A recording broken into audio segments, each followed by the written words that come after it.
दिया है, उस परमेश्वर के वचन के लिए प्रभु को हम धन्यवाद करें। और आज का जो परमेश्वर का वचन है कि कौन लोग हैं और किस प्रकार की प्रार्थना को परमेश्वर कान लगाता है। हालेलुया। आज का जो वचन है कि किस प्रकार के लोगों की या कैसी प्रार्थनाओं को परमेश्वर हाथ लगाता है, आपको मालूम है, कान लगाता है। ऐसी कौन से लोग हैं और कैसी प्रार्थनाएं हैं, कैसे लोग हैं और कैसी प्रार्थना है जो परमेश्वर के दिल के नजदीक है या परमेश्वर के दिल तक पहुंचती है। और मैं आपको बताऊं कि हमारे जीवन में बीमारी और कमजोरी का एक ही कारण है कि हम रविवार को इधर आते हैं आराधना के लिए, लेकिन अपने घर पर लगातार प्रार्थना में बने हुए नहीं रहते। और जब हम लगातार प्रार्थना में बने हुए नहीं रहते तो बाइबल में लिखा हुआ है कि जो दुष्ट, जो बीमारी, जो दुष्ट आत्मा हमारे अंदर से निकलती है, जब वो हमारा शरीर यहाँ देखती है, रविवार को हम आते हैं, साफ सुथरा देखती है, तो साथ को और लेकर आ जाती है। क्यों लेकर आती है? क्योंकि हम लगातार प्रार्थना में बने हुए नहीं हैं। और मैं कई लोगों के जीवन में बता रहे हैं परेशानी है, उसका कारण एक बात है कि जो हमारे अंदर पाप है वो हमको प्रार्थना करने से रोकता है। वो जो हमारे अंदर क्या है, पाप है, वो प्रार्थना करने से हमें रोकता है। और जो हमारे अंदर है पवित्र आत्मा, वो हमें पाप करने से रोकती है। ये एक दूसरे के विरोधी हैं। और इसलिए कौन सी लोग, किस प्रकार के लोगों की प्रार्थनाएं हैं जो परमेश्वर जल्दी सुन लेता है या परमेश्वर के। और मैं प्रार्थना के विषय में समझाना बहुत अच्छा लगता हूँ, क्योंकि बीते दिनों मैं भी प्रार्थना के अभाव में बहुत बीमार हो गया। हालेलुया। लेकिन प्रार्थना बहुत महत्वपूर्ण चीज है और प्रार्थना के विषय में जितना समझाया जाए उतना ही बहुत जरूरी है। और प्रेज़ द लॉर्ड, आपको मालूम है परमेश्वर 3 प्रकार से उत्तर देता है प्रार्थनाओं का। कितने प्रकार से?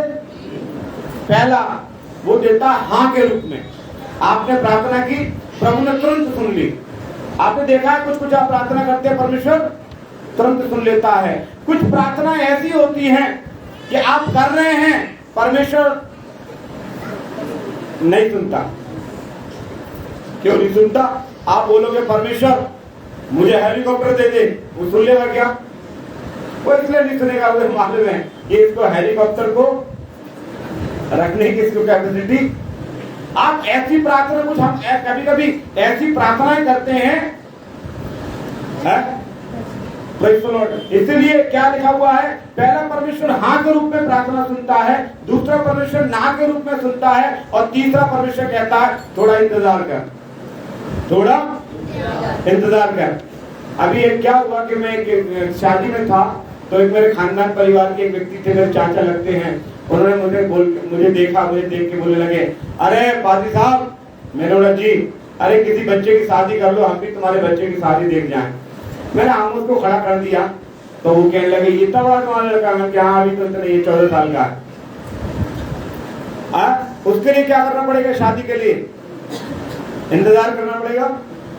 हम बोले प्रभु जी हम बहुत दिन से प्रार्थना कर रहे हैं, तू शादी नहीं करके दे रहा आमोद की, तो क्या होगा? क्या होगा बताइए? इंतजार करना पड़ेगा ना आपको। और हम लोग क्या करते हैं, हमारे अंदर उतावला बने, परमेश्वर को जल्दी दादा बनना है। हालेलुया। Praise the Lord. ऐसा नहीं हो सकता। उसका क्या करना पड़ेगा? इंतजार करना पड़ेगा। इसलिए पहला परमेश्वर हाँ के रूप में, दूसरा ना के रूप में, तीसरा आपको आपकी चीज पाने के लिए इंतजार करना पड़ेगा। आपको बताओ एक चीज, बाइबल इब्रानी भाषा में लिखी गई। बाइबल किसमें लिखी गई?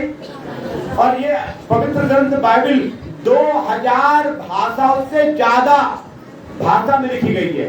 कितनी भाषाओं में?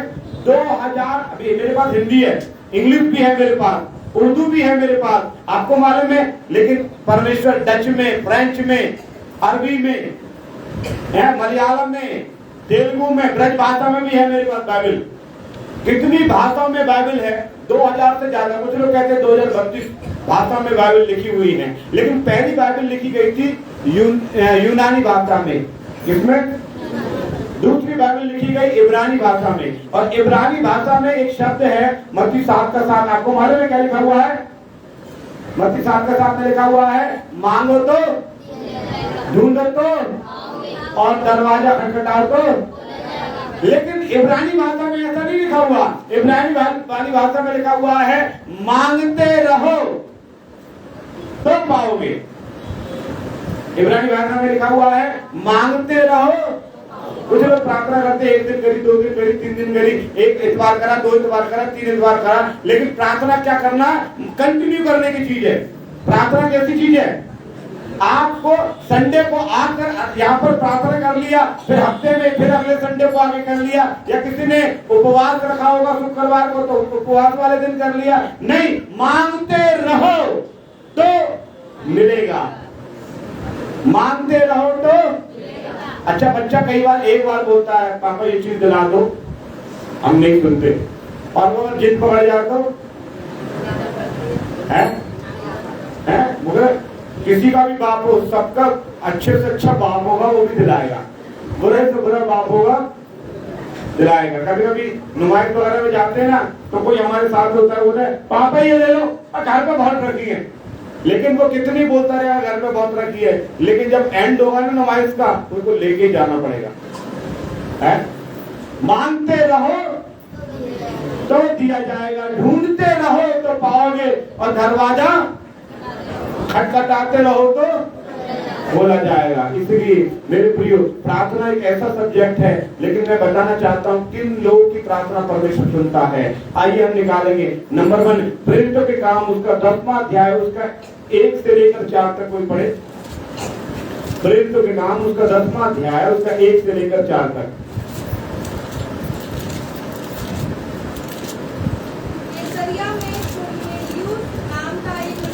बाइबल में लिखा हुआ है, एक जगह का नाम है कैसरिया, एक जगह का नाम है कैसरिया, और कैसरिया में कुरनेलियुस नाम का एक व्यक्ति है।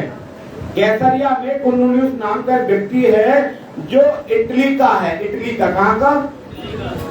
यीशु मसीह यहूदी थे, लेकिन वो यहूदी नहीं है, ये यहूदी, और वहां पर रोम शासन ने कब्जा कर रखा था, तो रोमी भी नहीं है। ये कौन है? इटली का है, इटालियन नामक पलटन का सूबेदार है। ये कौन है? छोटा मोटा आदमी नहीं है, कौन है? सूबेदार। चपरासी नहीं है, कौन है? सूबेदार। ठीक है, आर्मी में सूबेदार कितनी बड़ी पोस्ट है, सूबेदार है। और लिखा हुआ है, लेकिन इसकी ये सूबेदार व्यक्ति है जो मसीही नहीं है, अपनी भाषा में बोलूं गैर मसीह है। ये कौन है? मसीह नहीं है, बपतिस्मा पाया हुआ नहीं है, ये बपतिस्मा पाया हुआ नहीं है, लेकिन फिर भी ये परमेश्वर के दिल के बड़े करीब रहता आदमी। अब आप बोलेंगे इसका बपतिस्मा नहीं हुआ, ये कैसा आदमी है? बपतिस्मा नहीं हुआ, लेकिन फिर भी परमेश्वर के दिल के करीब रहता। कैसे रहता? मालूम क्यों? उसके अंदर कुछ गुण थे जो परमेश्वर के दिल के करीब लेके आए। पहला गुण वो क्या था? भक्त था। परमेश्वर कह रहा है आप परमेश्वर प्रार्थना सुनेगा, लेकिन उसके लिए पहला तो भक्त होना चाहिए ना। क्या होना चाहिए? परमेश्वर इतवार के भक्त हैं, सोमवार के ना है। परमेश्वर शुक्र के हैं, उपवास रखे, शनिचर के नहीं है। परमेश्वर हम बस एक दिन के भक्त हैं, 1 घंटा के भक्त हैं, नहीं।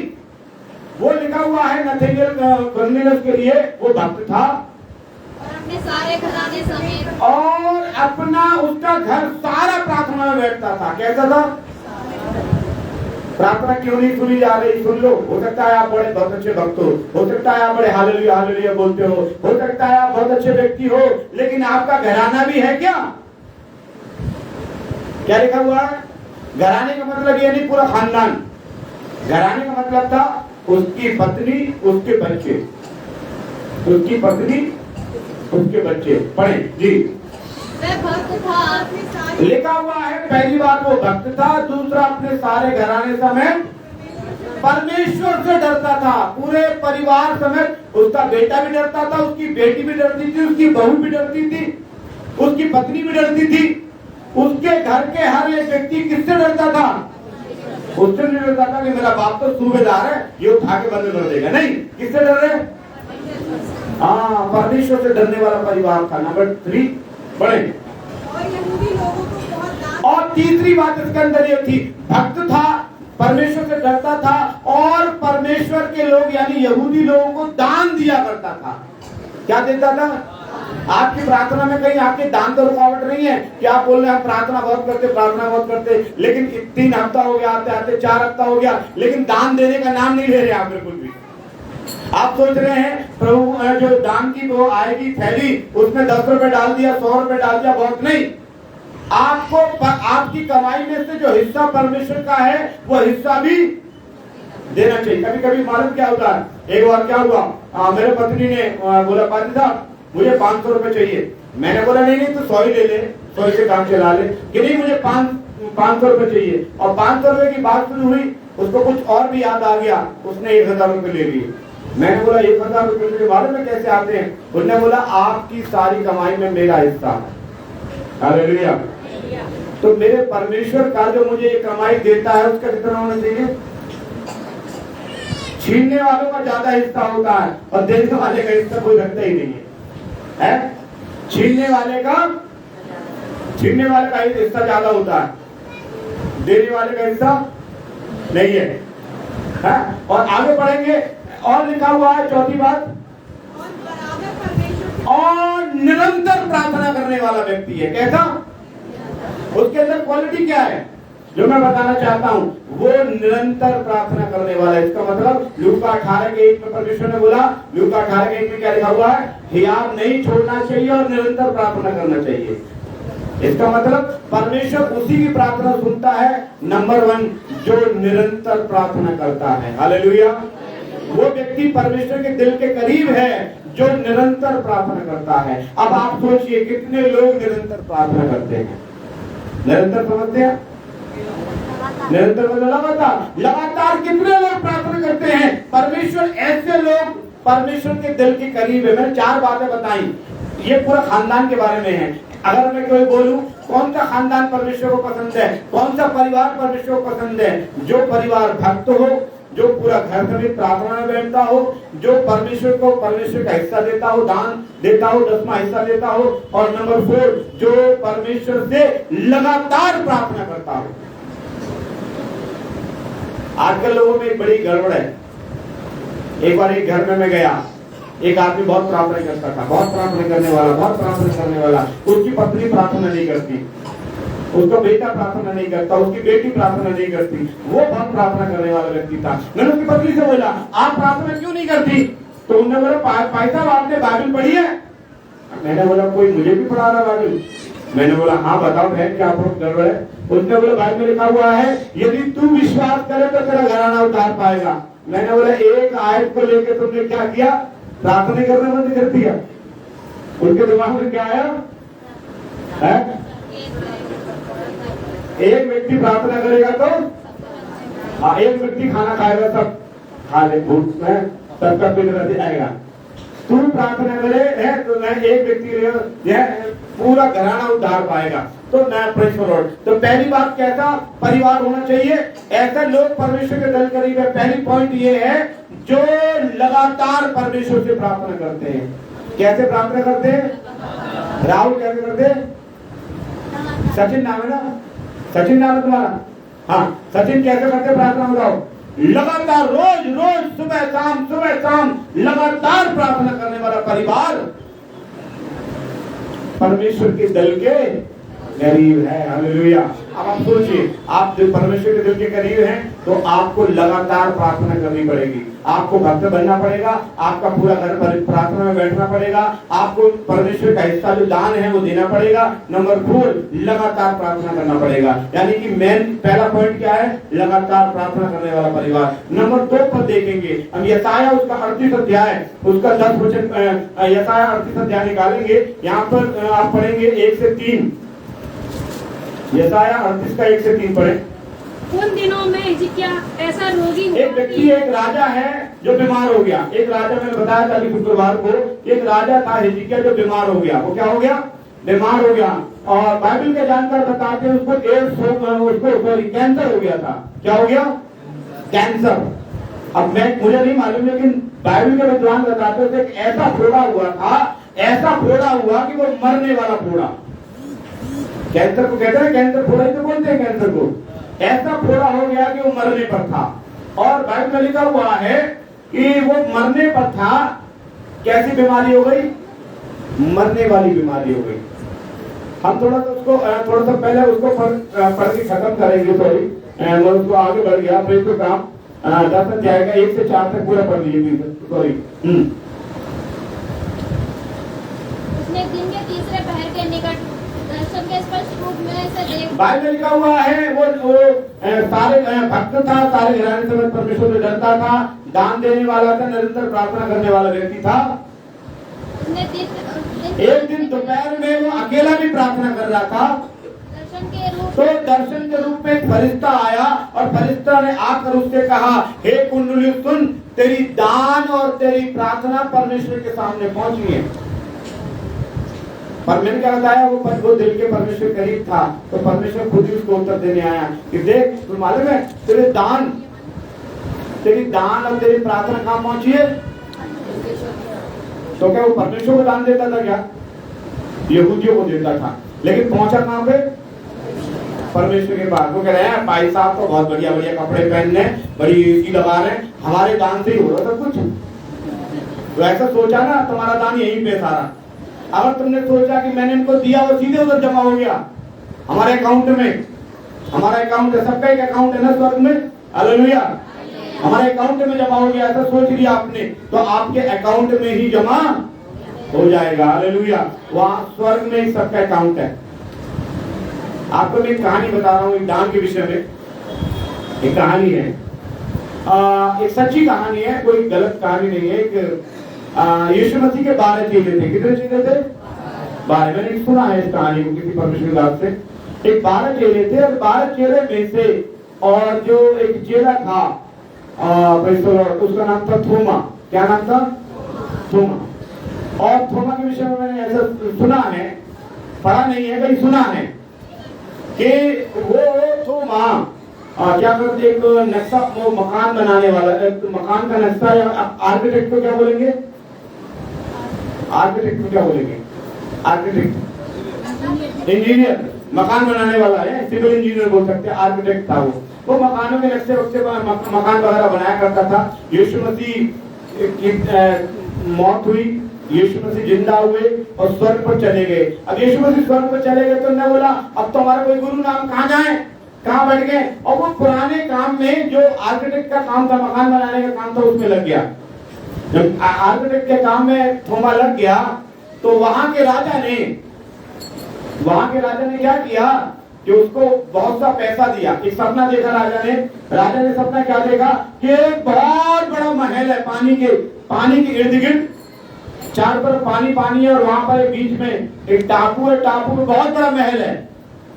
तो उसने बोला कि मुझे सपने में ऐसे बोला है, आप तो यीशु मसीह के संग रहे हो, बताओ इसका मतलब क्या है? कि उसका मतलब ये है कि आपको एक मकान बनाना चाहिए कि हाँ, मैं टापू पे एक मकान बनाना है मुझे, और एक काम करो, ये पैसा लो और जाओ और एक अच्छी टापू दिखाई दे, उसको खरीदो और उसको क्या करो, मेरे लिए मकान बनाओ, कोठी बनाओ, बंगला बनाओ, महल बनाओ। वो थोमा पैसा लेके चले जाते हैं, सोना चांदी जो भी ये पैसा लेके जाएंगे।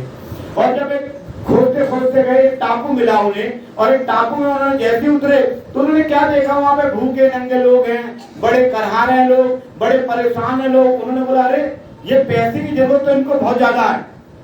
और उन्होंने क्या किया, जो महल बनाने का पैसा था वो भूखे नंगों को क्या किया, खर्च कर दिया, समाज सेवा कर दी उन्होंने। और राजा के पास लौट के आए, उन्होंने बोला राजा मैं गया था, ऐसे लोग मिले, उन सारा पैसा मैंने। राजा ने बोला अरे तूने कोई चोरी तो नहीं करी? मुझे ऐसा लग रहा तूने चोरी करी है। थोमा को उठा के जेल में डाल दिया कि इस व्यक्ति ने मेरा सारा सोना चांदी डाल दिया थोमा को जेल में। और मन में क्या हुआ, एक दिन राजा फिर सपना देखता है। राजा सपना क्या देखता है कि राजा का भाई था, बड़ा दुष्ट भाई है, बड़ा दुष्ट भाई।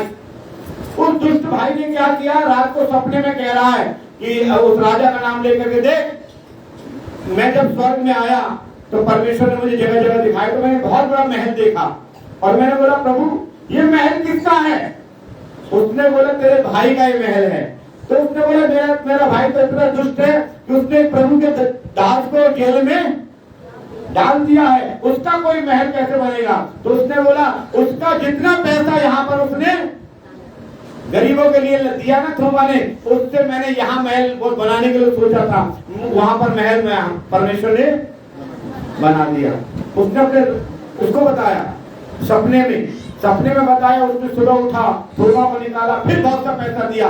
उसने बोला जा इससे मेरी परमेश्वर की सेवा कर। और वो थोमा वो सारा पैसा और सब कुछ लेकर मद्रास में आया। मद्रास में आकर उसने परमेश्वर की सेवा शुरू करी और 5 ब्राह्मणों को पहले प्रभु यीशु मसीह में लेके आए। हालेलुया। ये कहानी है, मैंने किसी से सुनी थी, मैंने आपको बताया। तो वो क्या है, निरंतर प्रार्थना करने वाला व्यक्ति है, इसलिए वो परमेश्वर के दिल के करीब है। दूसरा मैंने बताया था, यशायाह उसका 38 अध्याय में व्यक्ति है जिसको कैंसर बीमारी हो गई, और ऐसी बीमारी हो गई कि डॉक्टरों ने कह दिया, यशायाह नबी ने आके कह दिया, एक पादरी साहब ने आके कह दिया, एक प्रॉफिट ने आके कह दिया कि तू बचेगा नहीं, मर जाएगा, तू बचेगा नहीं, कोई कैंसर हो गया है, तू बचने वाला नहीं है, तो मर जाएगा। अपने परिवार की जो चिंता करनी है कर ले, जो वसीयत लिखनी है वो लिख ले। जब उसको मालूम पड़ा तो उसको मालूम है क्या किया उसने, 2 वचन पढ़ना, यशायाह 38 का 2 पढ़ना। कोई हिजकिय्याह ने दीवार की ओर मुंह फेर, बाइबल में लिखा हुआ है, हिजकिय्याह ने दीवार की ओर मुंह फेरकर, दीवार की ओर का मुंह फेरने का मतलब है सब ताम झाम, तमाम पर्दा सर्दा, तमाम बैजनी वस्त्र, तमाम सिंहासन, सब कुछ हटा दिया। अब दीवार प्लेन है, मतलब प्रभु तू है और मैं हूं और कोई नहीं है, आप है और मैं हूं। और वचन में लिखा हुआ है बिलक बिलक कर प्रार्थना।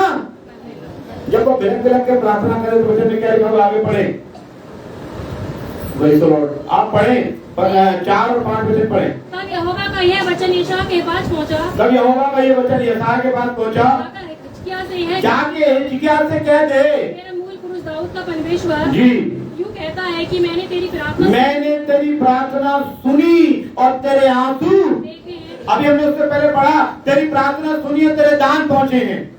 अभी क्या पहुंचा, आंसू भी पहुंचे हैं। हालेलुया। अभी हमने थोड़ी देर पहले बोला, जो निरंतर प्रार्थना करते हैं प्रभु के दिल के करीब है, उन निरंतर प्रार्थना करने वाले की प्रार्थना परमेश्वर तक पहुंचती है, उनके दान प्रभु तक पहुंचते हैं, तो आंसू भी परमेश्वर तक पहुंचते हैं। हालेलुया। इसका मतलब दूसरा वो लोग परमेश्वर के दिल के करीब है जो लगातार आंसू बहा बहा कर प्रार्थना करते हैं। पहला निरंतर प्रार्थना करने वाले, दूसरा आंसू बहाने वाले। और आपको मालूम है परमेश्वर ने फिर उसकी बात को सुनकर, लिखा हुआ है वो कैसा व्यक्ति था, उसकी अगर बात देखेंगे, क्या जो उसको कैंसर हो गया, कैसा व्यक्ति था, अगर आप पढ़ेंगे 2 वचन पढ़ेंगे। तब हिजकिय्याह ने दीवार की ओर मुंह फेरकर यहोवा से प्रार्थना करके, तब हिजकिय्याह ने दीवार की ओर मुंह फेर कर यहोवा से प्रार्थना करके कहा जी, हे यहोवा मैं विनती करता हूँ, लिखा हुआ प्रार्थना करने वाला व्यक्ति है वो राजा, तो प्रार्थना करके कहा, मैं विनती करता हूँ जी, स्मरण कर कि मैं सच्चाई और खरे मन इसका से, मतलब वो सच्चा व्यक्ति है। कैसा बोल रहा है वो, मैं सच्चाई से चला हूँ, सच्चा व्यक्ति। बिलक बिलक के रोने वाले व्यक्ति के अंदर पहले प्रभु दान देने वाले के अंदर क्वालिटी देखता है कि वो भक्त है कि नहीं है, वो उसका परिवार प्रार्थना में बैठता है कि नहीं बैठता, वो दान भी देता है और निरंतर प्रार्थना करने वाला। इसका क्या गुण देख रहा है परमेश्वर कि ये सच्चा है, दूसरा खरा है, तीसरा परमेश्वर की दृष्टि में चलने वाला है। हालेलुया। तो कह रहा परमेश्वर जो तेरी दृष्टि में ठीक है वही किया है मैंने। और क्या लिखा हुआ है, तेरी दृष्टि में, मतलब वही बात करता है जो परमेश्वर के लिए अच्छी है। परमेश्वर ने इसके आंसू देखे और इसकी उम्र 15 साल और बढ़ा दी। कितने साल, मरने वाला था, बढ़ा के दे दी, उसके आंसू देखे। जब आप निरंतर प्रार्थना करेंगे अपने घर में, यहाँ प्रार्थना खत्म नहीं हुई, ये आपकी प्रार्थना शुरू हुई है। आप जाकर घर में कंटिन्यू सोमवार मंगल बुध बृहस्पति शुक्र ये कंटिन्यू प्रार्थना होना चाहिए आपके घर में। आपके आंसू बहेंगे, आप प्रभु के दिल के करीब पहुंच जाएंगे। तीसरा कौन व्यक्ति है जो परमेश्वर जिसकी प्रार्थना को सुनता है, निकालेंगे मेरे साथ प्रकाशित वाक्य उसका 8 अध्याय उसका 4 पढ़ेंगे। कोई प्रकाशित वाक्य 8 का 4 जी।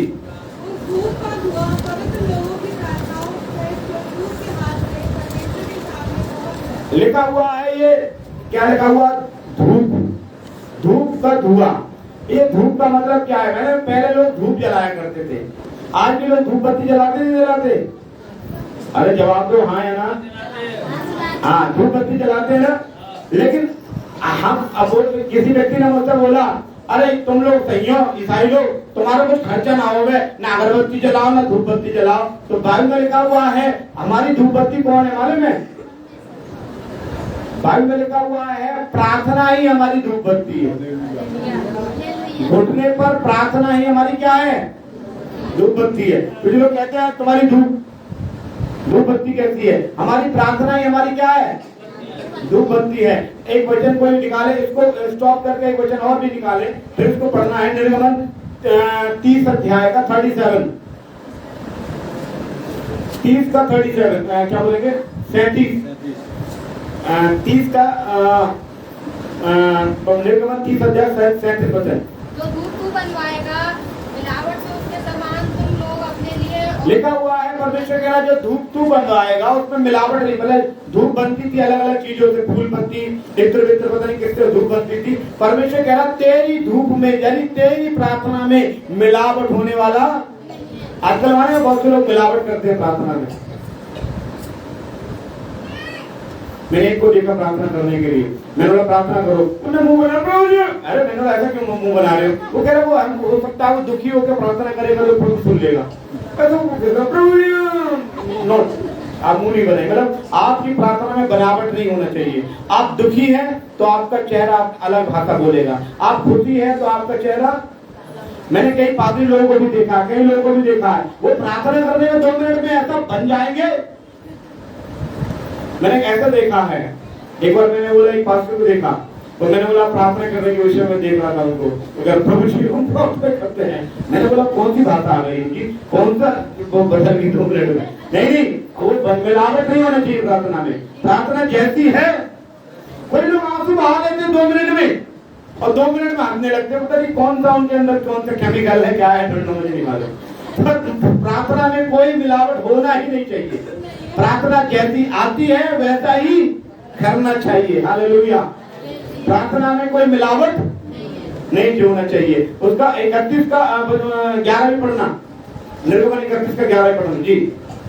और अभिषेक का तेल और पवित्र स्थान के लिए धूप, सुगंधित धूप, इन सभाओं में सब आज्ञा के अनुसार बनाए। आज्ञा के अनुसार बनाना धूप को। इसका मतलब जैसा परमेश्वर का वचन बोलता है वैसा ही प्रार्थना करना। हालेलुया। जैसा प्रभु का वचन में बोला है मिलावट वाला प्रार्थना मत करना। मुंह बनाकर कभी ढोंग की प्रार्थना मत करना। परमेश्वर जैसा आपका मन है, जैसे आप हैं वैसे ही प्रार्थना करना। हालेलुया। ऐसी भी प्रार्थना मत करना। एक व्यक्ति मुझसे, मैं गया दुष्ट आत्मा के लिए प्रार्थना करने के लिए, तो दुष्ट आत्मा थी किसी के ऊपर, तो मुझे बुलाया गया प्रार्थना करने वाले। उन्होंने पैसा आ जाओ प्रार्थना करने। मैं गया तो दुष्ट आत्मा वाला व्यक्ति मेरे त्याग देख के जा चुका था। तो वो व्यक्ति मुझसे कह रहा, अरे ऐसा बार बात कर रहा था, शुक्रवार का दिन था, अरे पादी साहब आया है वो तो चला गया, और ऐसा है वो चला गया। और मैं कह रहा ये क्या कर रहा है? फिर उसके बाद मैंने बोला अच्छा ठीक है मैं भी जा रहा हूँ। उन्होंने बोला जा रहे हो भाई साहब, दुआ ना करोगे? तो मैंने बोला मैं तो दुआ ही करने आया था। अच्छा दुआ करोगे? दुआ बड़ी पवित्रता से हो गए। वो गया, उन्होंने अखबार में पूरा झाड़ दिया, फिर हाथ धो के आया, प्रार्थना किया। प्रार्थना करने के बाद फिर उसने क्या किया, वो लिया और ऐसा रख के उन्होंने बोला अगले शुक्र को हाजिर भाई साहब है। मैं बोला क्या है, कौन से प्रार्थना कर रहे हैं, क्या प्रार्थना कर रहे हैं? ऐसा मिलावट वाली प्रार्थना। परमेश्वर कह रहा है ऐसी प्रार्थना को प्रभु पसंद नहीं करता है, नहीं करता है। और आगे लिखा हुआ है प्रकाशित वाक्य में लिखा हुआ था 8:4 पढ़ रही थी बेटी, पढ़ो मेरी बच्ची। धूप का धुआं पवित्र लोगों की लिखा हुआ है धूप यानी प्रार्थना पवित्र लोगों की प्रार्थनाओं सहित स्वर्गदूत के हाथ से परमेश्वर के सामने पहुंच गया। लिखा हुआ है पवित्र लोगों की प्रार्थनाएं पहुंचती हैं परमेश्वर के पास में। हालेलुया। पहला मैंने बताया निरंतर प्रार्थना करने वालों की प्रार्थना परमेश्वर के दिल के करीब है। दूसरा मैंने बताया आंसू बहाने वालों की प्रार्थना परमेश्वर के करीब है। तीसरा मैंने बताया पवित्र लोगों की प्रार्थना है। किसकी प्रार्थना है? पवित्र लोग समझ रहे? अभी मैंने बताया एक्शन करके, दोबारा बताने की जरूरत नहीं है। आई बता चुका हूं मैं, दोबारा बताने की जरूरत नहीं है। पवित्र लोग मतलब पवित्र होना है। वचन में लिखा हुआ है जैसा तेरा बुलाने वाला पवित्र है वैसे तुम्हें भी पवित्र बनना है। हालेलुया। मेरा बुलाने वाला कोई नशेड़ी भगेड़ी खिजेड़ी नहीं है। हालेलुया। मेरा बुलाने वाला पवित्र है, इसलिए मुझे भी पवित्र। और बाइबल में लिखा हुआ है बिना पवित्र स्थिति में ही वो प्रार्थना को स्वीकार करता है। पवित्र का मतलब ये नहीं कि आप नहा लेना, पवित्र का मतलब ये नहीं है आप नहा लेना। पवित्र का मतलब है आप मन से भी पवित्र होना है, तन से भी पवित्र होना है और दिमाग से भी पवित्र होना है। हालेलुया। मैं समझता हूँ आप समझ रहे हैं परमेश्वर की। इब्रानियों 12 का 14 पे एक व्यक्ति पढ़े और एक व्यक्ति निकाले भजन संहिता 96 का 6। जल्दी जल्दी पढ़े जी। एक 96 निकाले भजन संहिता और एक इब्रानियों 12-14 पढ़े।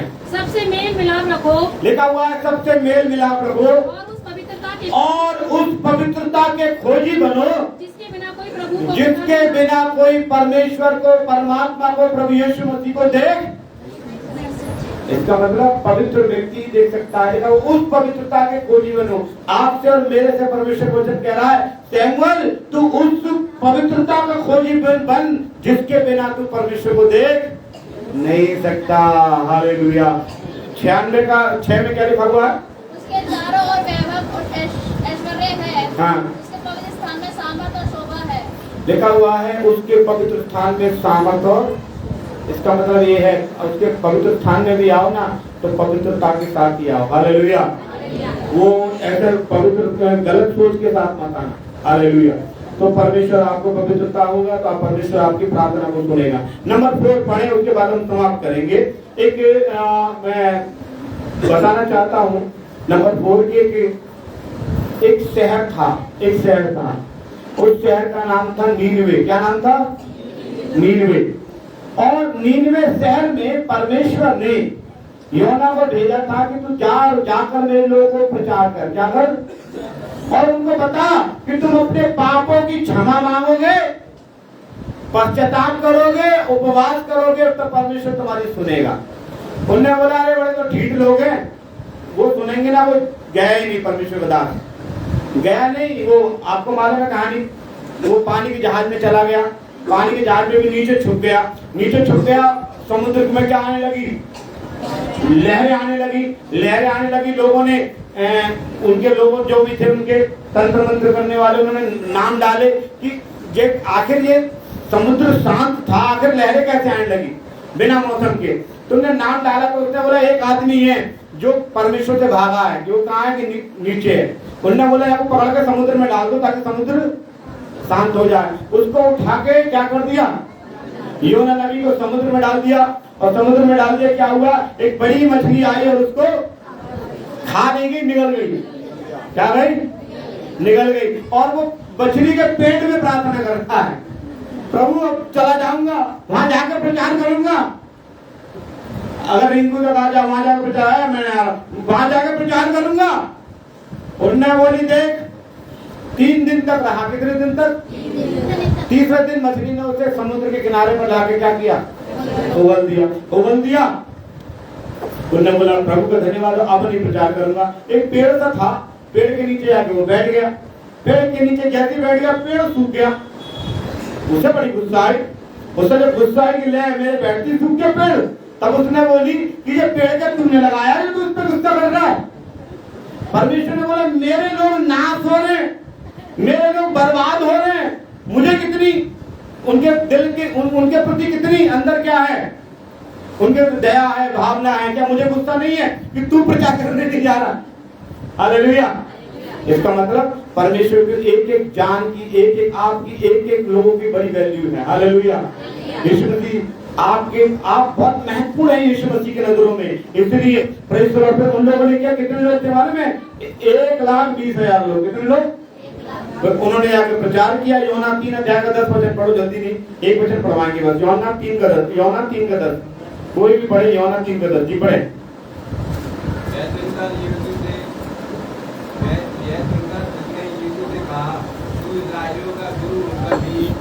योना नहीं, योना पुराने नियम में एक वो पद है जी, पढ़ो बेटा। परमेश्वर ने उनके कामों को देखा कि अपने गलत कामों से फिर गए हैं वो लोग, अपनी इच्छा बदल दी और परमेश्वर ने जो उनकी नाश करने की, हानि करने की ठानी थी उसको नहीं किया। इसका मतलब अगर आप नाश भी हो रहे होंगे, दो काम कर लीजिए, आप कभी नाश नहीं होंगे। उन्होंने क्या किया? उपवास किया और पश्चाताप किया। क्या किया? उपवास किया और आप फिर बता रहा हूँ, दोहरा रहा हूँ, परमेश्वर के दिल के करीब में कौन है? जो निरंतर प्रार्थना करते हैं, जो आंसू बहाते हैं, जो पवित्र जीवन जीते हैं। नंबर 4, जो उपवास और प्रार्थना नहीं, उपवास और पश्चाताप करते हैं। क्या करते हैं? और बपतिस्मा लेने से पहले भी पश्चाताप करना बहुत जरूरी है। हालेलुया। अगर बपतिस्मा बिना पश्चाताप के ले लिया तो पहले सूखे पापी थे, अब गीले पापी हो गए। हालेलुया।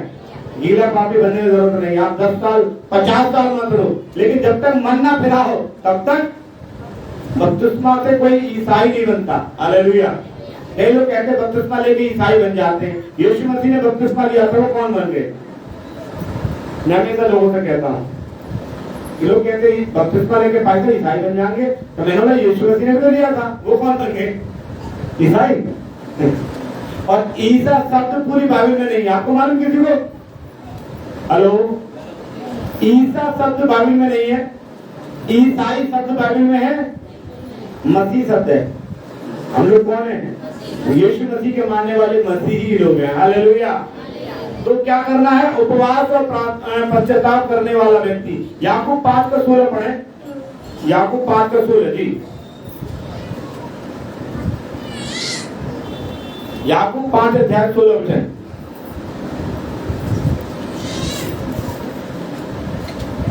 याकूब 5:16 पढ़े। इसलिए बाइबल बताती है तुम आपस में एक दूसरे के सामने अपने अपने पापों को मान लो, एक दूसरे के लिए प्रार्थना करो जिससे तुम चंगे हो जाओ। हालेलुया। तो क्या करना है? पहला काम निरंतर प्रार्थना करना है। दूसरा काम आंसू बहाकर प्रार्थना करना है। तीसरी बात पवित्र जीवन जीते हुए प्रार्थना करना है। चौथी बात पश्चाताप और के साथ प्रार्थना करना है। हालेलुया। ये भी 4 काम करेंगे और इन 4 बातों को करने के बाद आप प्रार्थना करेंगे, आप परमेश्वर के दिल के करीब पहुंच जाएंगे और परमेश्वर जल्दी आपकी प्रार्थना को सुनेंगे। हालेलुया। ये वचन YouTube पर भी है, आप इसको सुनकर ज्यादा से ज्यादा लोगों को भी आप बता सकते हैं। परमेश्वर आपको आशीष करे। आइए प्रार्थना में करें। धन्यवाद स्वामी।